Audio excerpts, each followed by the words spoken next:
Bom dia, né? Quase boa tarde já, né? Daqui a pouco todo mundo quer almoçar.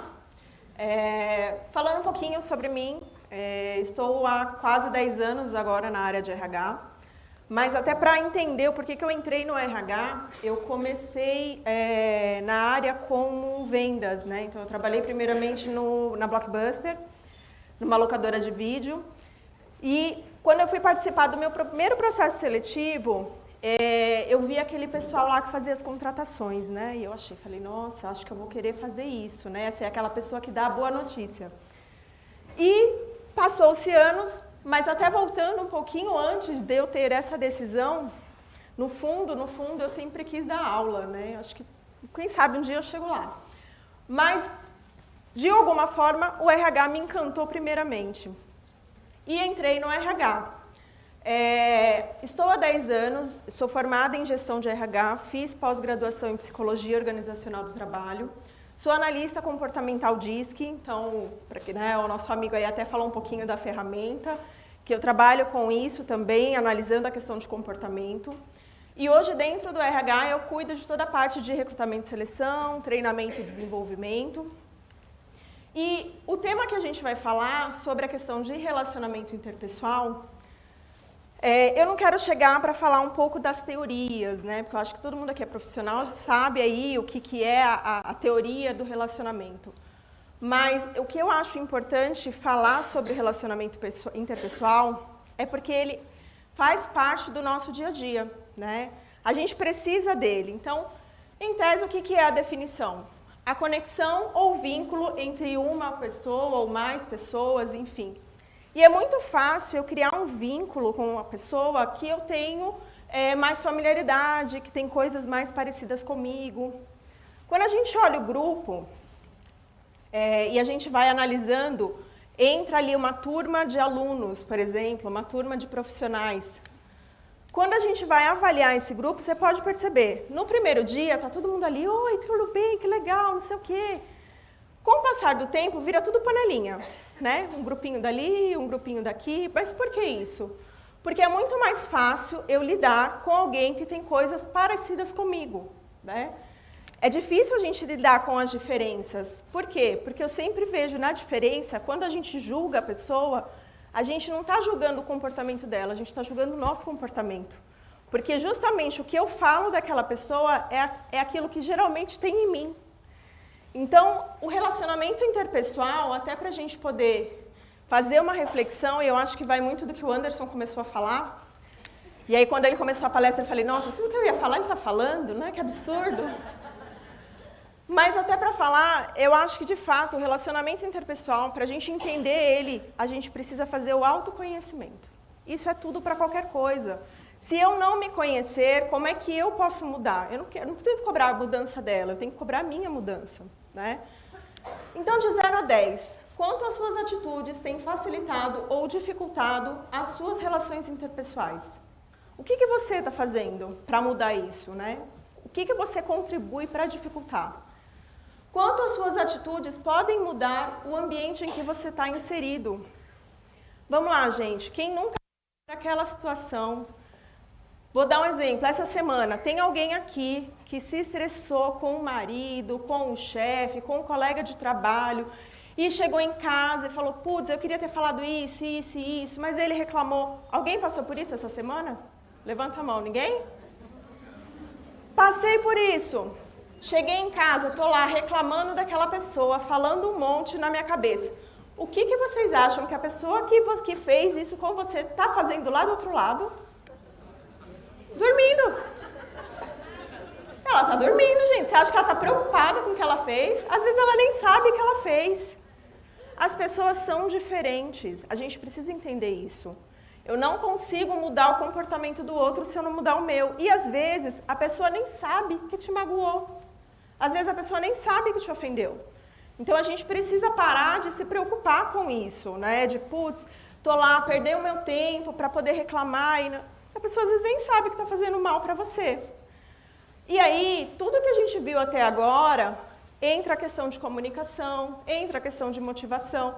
Mas isso se resume no quê, gente? Na gente se conhecer. Se eu não mudar, não adianta. Por que você trabalha? Qual que é o seu propósito? A sua missão de vida, né? E é o que a gente estava falando. Por que eu levanto todo dia?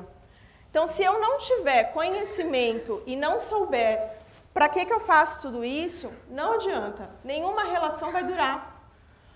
Qual que é o maior... Quando a gente contrata alguém e quando a gente faz um desligamento, vou dizer que 90% dos desligamentos que acontecem nas empresas, dos casamentos que acabam, das relações de amizade que terminam, elas acabam por comportamento.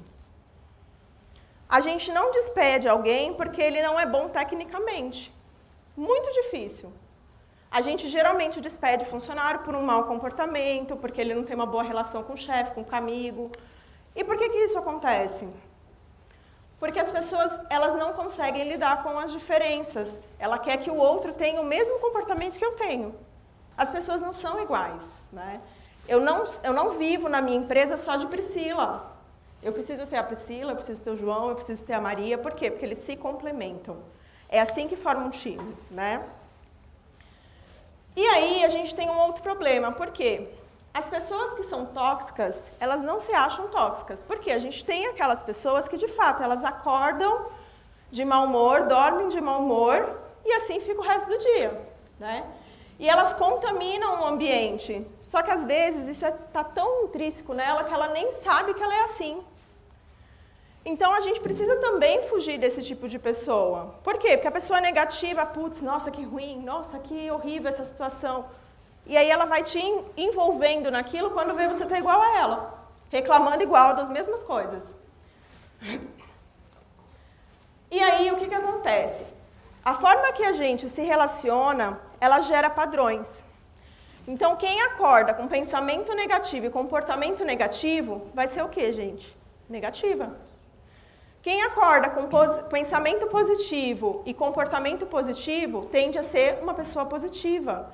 Quem aqui conhece alguém que pode cair o mundo e ela está sempre feliz? Vira até ponto de referência. Tem gente que tem o dom de te animar simplesmente pelo fato da felicidade estar estampada no rosto. Mas por que isso acontece? Porque ela pensa, se comporta de maneira positiva. Gente, os problemas a gente já tem. O que a gente precisa arrumar? As soluções. Ai, porque não está dando certo. Por que não está dando certo? Tá bom, mas o que eu posso fazer para mudar isso? E quando a gente tem pessoas positivas, elas estão sempre pensando assim. Elas não param, não se dão ao luxo de perder tempo, de pensar de outra forma. Ah, mas eu não tenho dinheiro para viajar. Tá, e aí? Vamos arrumar um jeito, né? Vamos viajar de qualquer jeito. Nem que seja de vaquinha, vamos a pé, pega um ônibus ali de graça e vai dar um jeito. Então, como a gente gera padrões, a gente precisa mudar esse mindset negativo e começar a transformar ele em positivo. E aí, o que a gente fala muito de inteligência emocional, eu posso dizer que hoje a gente pratica menos isso. A gente chama hoje de burrice emocional, que é o que a gente mais faz. Por quê? É a incapacidade e a dificuldade de lidar com as emoções do outro. Eu não tenho problema com as minhas emoções. O que me incomoda sempre é a emoção do que o outro está fazendo, o que o outro está sentindo. É isso que geralmente incomoda o mundo. Quando a gente pega ali o grupinho conversando, está sempre fazendo o quê? Reclamando do comportamento do outro. Eu vou lá reclamar, ai, olha, eu estou insuportável hoje, nossa senhora. Não. Fulaninha hoje tá daquele jeito, viu? Ninguém suporta. Então, a gente sempre reclama do outro. Então, a gente não age com a inteligência emocional. A gente age com a burrice emocional. Por quê? Porque eu tenho a tendência a falar sempre do outro. E aí, um grande mal que a gente tem. A gente procura a felicidade no externo. Vamos lá de exemplos. O dia que aumentar o meu salário, eu vou ser feliz. O dia que eu ganhar na Mega Sena, eu vou ser feliz. O dia que eu terminar a faculdade, eu vou ser feliz. E aí eu vou te perguntar, alguém aqui conhece alguém que ganha menos que você e que viaja todo fim de semana? Alguém aqui conhece alguém que ganha menos que você e que janta fora todo fim de semana, que sai com os amigos? Conhece alguém que de repente tem um filho deficiente e que sorri mais do que você. E de fato, alguém conhece alguém aqui que ganha menos que você e que é mais feliz?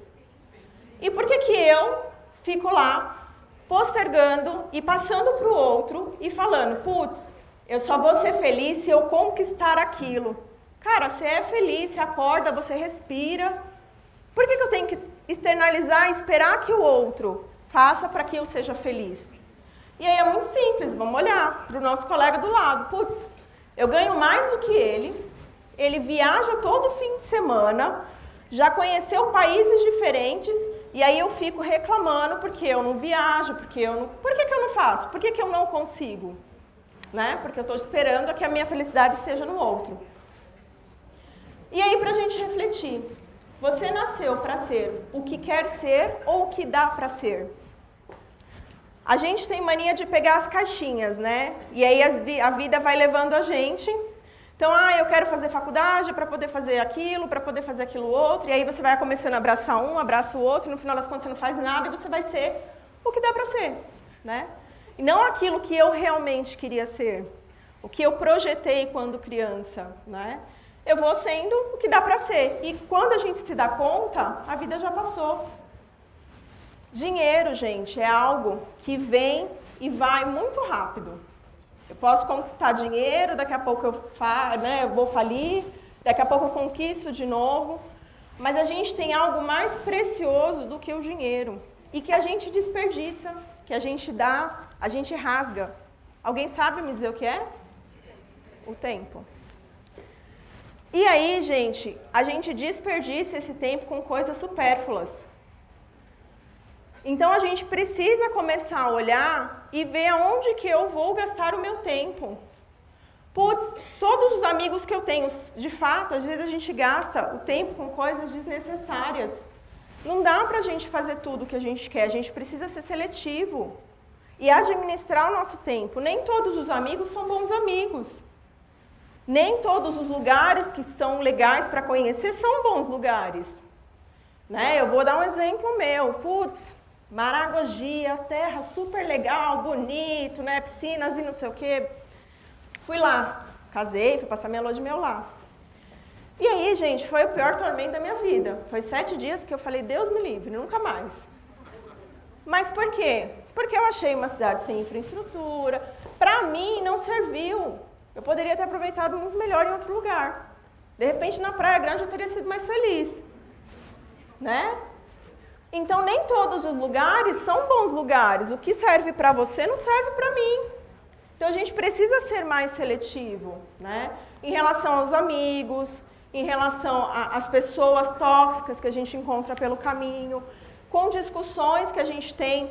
Cara, eu vou ficar 5 horas discutindo lá com meu esposo, com meu filho, sobre algo que não vai mudar a opinião de ninguém.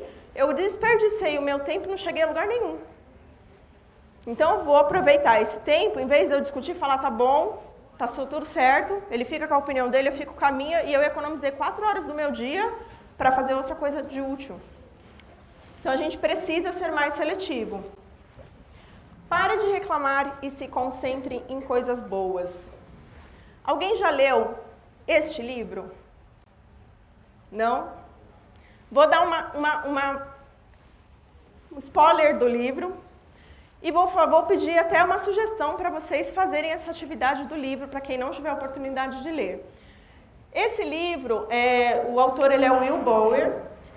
Quem me deu esse livro foi meu irmão. Não sei se com alguma intenção, né? De repente ele achou que eu estava reclamando demais. Mas o que é bacana desse livro é que ele dá uma atividade onde você vai pôr uma fitinha, e eu ando com ela, porque eu estou tentando fazer isso também, né, gente? Eu sou ser humano, também tenho falhas. Então, eu coloquei uma liguinha de cabelo. E qual que é a proposta do livro? Você vai ficar 21 dias sem reclamar. 21 dias? Nossa, super fácil. Não é, gente? É difícil pra dedéu. Então, você vai ficar 21 dias sem reclamar. E aí, o que o livro fala? Toda vez que você externalizar... E aí, gente, o que é bacana do livro? Porque você vai começar a pensar sobre ele. Porque a gente não tem noção do quanto a gente reclama. Quando a gente começa a fazer exercício, a gente começa a perceber o quanto a gente reclama. Reclama da fila, reclama do tempo, reclama do atendimento, reclama do chefe, reclama do esposo, do filho. E aí, vamos lá. Qual que é o exercício, gente? Fica de lição para quem quiser fazer. E aí, depois a gente pode conversar aí pelas redes sociais para ver quem conseguiu ou não, tá? O livro fala que, em média, para conseguir fazer o desafio completo, você vai levar no mínimo 3 meses. Para você ver como é que é. Então, vamos lá. O desafio é, toda vez que eu reclamar de alguma coisa, eu vou pegar a liguinha, enfim, ou o anel, vocês escolhem aí algum objeto e vou mudar de lado. Então, eu reclamei hoje, eu mudo de lado. Ah, não reclamei, então ele vai continuar aqui neste braço do mesmo jeito. Então, toda vez que eu reclamar, eu mudo de lado e a contagem começa de novo. Não tá fácil assim, né? Vamos começar a contar de novo. Então, reclamei, conto do lado. Priscila, mas e se eu pensar? Se você pensar, não precisa mudar. O que eu falar, o que eu externalizar, vai contabilizar. Eu posso pensar e absorver tudo em pensamento. Então, eu vou te olhar assim, vou fazer aquele... Mas eu não vou falar. Toda vez que eu falar, eu mudo de braço e mudo de lado. Se vocês toparem aí o desafio, a gente vai conversando e ver quem concluiu, né? Eu vou dizer que tá difícil ainda, mas eles vão chegar lá, né? Mas segue a dica e esse livro é bem bacana. Mas por que eu trouxe a ideia do livro? Porque, de fato, a gente reclama muito. E o grande problema das relações interpessoais é justamente a questão do julgamento.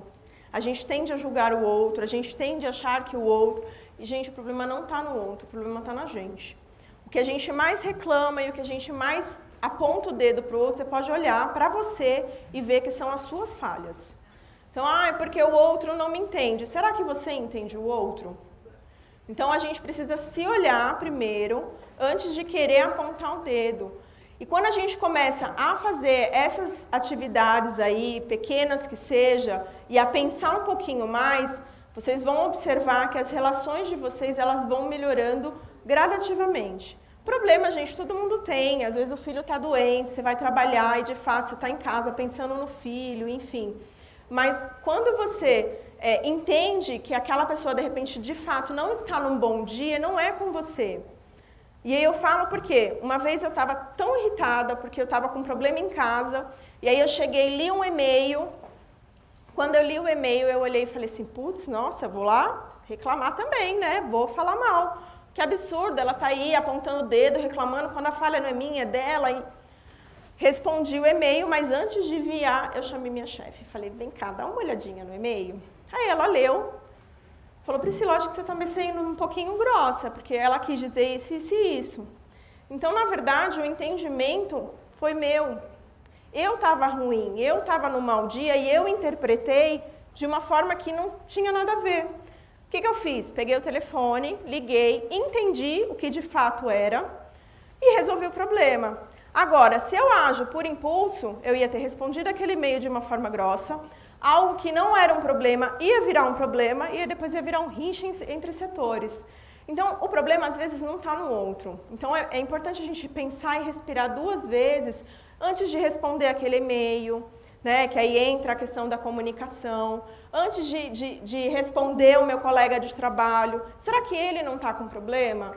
Então, vamos olhar para as relações interpessoais, antes de olhar o outro, vamos olhar para a gente, tentar fazer o nosso exercício, e para quem quiser fazer o exercício aí dos 21 dias, segue o desafio para vocês também, tá?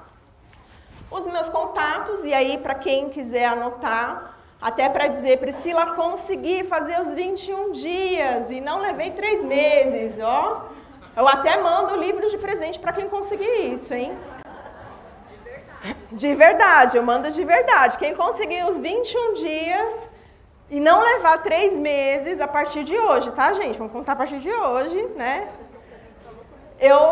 Pode mandar lá para mim que eu vou mandar o livro de presente para vocês, tá bom? Aí vocês já aproveitem, já passem para alguém, né? Porque aí meu irmão me passou por algum motivo, né? De repente, vamos ver se melhora. E aí vocês vão repassando, porque aí a gente vai melhorando aí as relações também, tá bom? Obrigada pelo convite, pela participação aí de vocês.